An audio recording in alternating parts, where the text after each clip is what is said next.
اسی طرح میدان حق میں ڈٹے رہنا کوئی ان سے سیکھے. اپنے پیاروں کے جنازوں کو کندھا دے کر بھی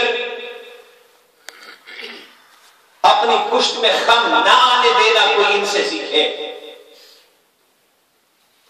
اور بار بار قبرستان کا سفر کر کے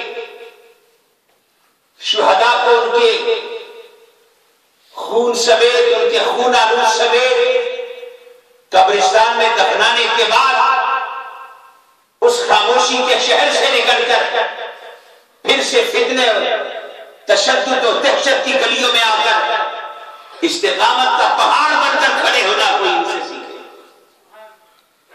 باتیں کرنا بہت آسان ہے، لفظوں سے کھیلنا آسان ہے، کسی کتاب کے رٹے رٹائے جملے یاد کر کے خطابت کے جوہر دکھانا آسان کام ہے. لفظوں کی منزل یاد کر کے خطابت کے جوہر دکھانا اور ہے، لفظوں کی حرمت کے لیے میدان عمل میں کھڑے ہو کر خون کا نذرانہ پیش کرنا یہ اور.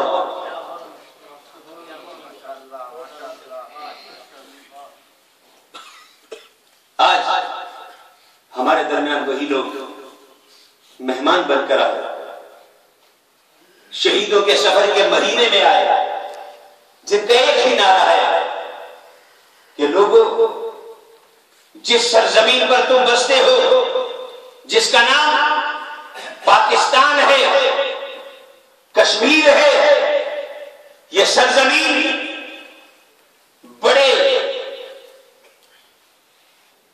بڑی قربانیوں کے بعد، بڑی جد و جہد کے بعد، بڑی کاوشوں کے بعد اسے آزاد کیا گیا.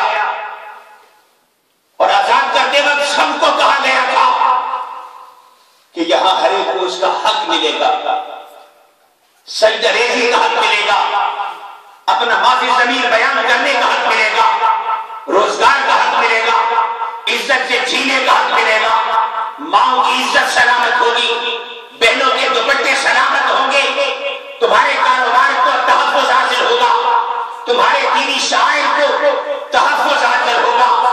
قائد اعظم نے کہا تھا کہ ہم پاکستان کے نام پر ایک ایسی تجربہ گاہ حاصل کرنا چاہتے ہیں جہاں کے رہنے والے اپنے محمد مصطفیٰ کے دیے ہوئے اصولوں کے مطابق زندگی بسر کر سکیں. ایک ایسی تجربہ گاہ جہاں تاجدار کائنات محمد مصطفیٰ کے دیے ہوئے اصولوں کے مطابق زندگی گزار سکیں. نظام محمدی کے سائے میں، نظام مصطفی کے سائے میں، دین حق کے سائے میں صداقت کے ساتھ، دیانت کے ساتھ، امانت کے ساتھ، امن کے ساتھ، محبت کے ساتھ، مودت کے ساتھ، پیار کے ساتھ، وقار کے ساتھ، احترام کے ساتھ، دینی شاعر پر فخر کے ساتھ ایک باعزت و باوقار ملک کا باوقار شہری ہو کر فخر سے سر اٹھا کر جی سکے. زمانہ ہم سے سیکھے کہ نظام مصطفیٰ کی برکتیں کیا ہیں، دین اسلام کی برکتیں کیا ہیں، نظام قرآن کی خیر کیا ہے. اور اس دین کی بات کرتے ہیں جو کہتا ہے ربنا آتنا فی الدنیا حسنہ وفی الآخرۃ حسنہ. مولا میری دنیا کو بھی سنوار، میری آخرت کو بھی سنوار. جو دنیا کے سوار کی بات بھی کرتا ہے، آخرت کے سنوارنے کی بات بھی کرتا ہے. بلکہ مومن چونکہ دنیا پہلے ہے، دنیا کی دعا کرتا ہے ربنا آتنا فی الدنیا حسنہ.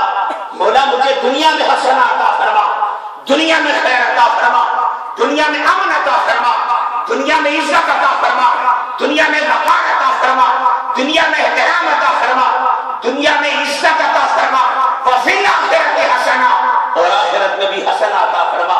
وہ مومن جو راہب کی طرح فقط تلاش آخرت میں جنگلوں بیابانوں اور غاروں کا مسافر نہیں ہوتا، بلکہ مصطفیٰ کے غلام کی شکل میں اپنی دنیا کو بھی سنوار کے دکھاتا ہے اور آخرت کو بھی سنوار کے دکھاتا ہے. وابتغ فیما آتاک اللہ الدار الآخرہ ولا تنس نصیبک من الدنیا. جو اس نظام کی بات کرتا ہو کہ جو کہتا ہے وابتغ فیما آتاک اللہ الدار الآخرہ، اپنی آخرت کو سنوارنے کے لیے بھی کوشش کرو، ولا تنسى نصیبک من الدنیا، اور دنیا کو بھی نہ بھولو. دونوں کی اصلاح کی بات کرنے والے، دنیا اور اس ملک کی گلیوں کو امن و سکون کی گلیاں بنانے والے.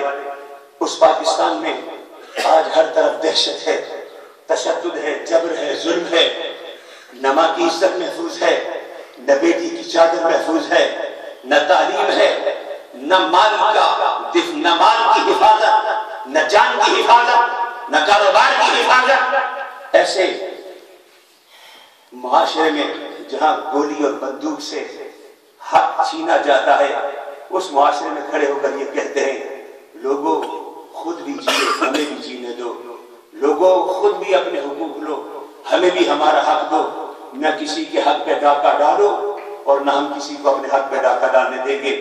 ایسی استقامت کے ساتھ، ایسے پاکیزہ اور ستھرے پیغام کے ساتھ، انسانیت کی بھلا کے لیے، ملک کی ترقی کے لیے اور اس نظام کی برکتوں سے قوم کو آشنا کرنے کے لیے میدان عمل میں اتری ہوئی شخصیات ہیں. ان میں سے ایک عظیم قائد پاکستان سنی تحریک کے جناب حضرت مولانا محمد ثروت اعجاز قادری صاحب ہیں، اور ان کے دستِ راست جناب محمد شاہد خان غوری صاحب ہیں، جو وہاں اس میدان کارزار میں ہر دم آپ کو کھڑے نظر آتے ہیں. جو لوگ میڈیا، اخبارات اور میڈیا کی دنیا سے تعلق رکھتے ہیں وہ ان کے چہروں سے بھی واقف ہیں، ان کے میسج سے بھی واقف ہیں.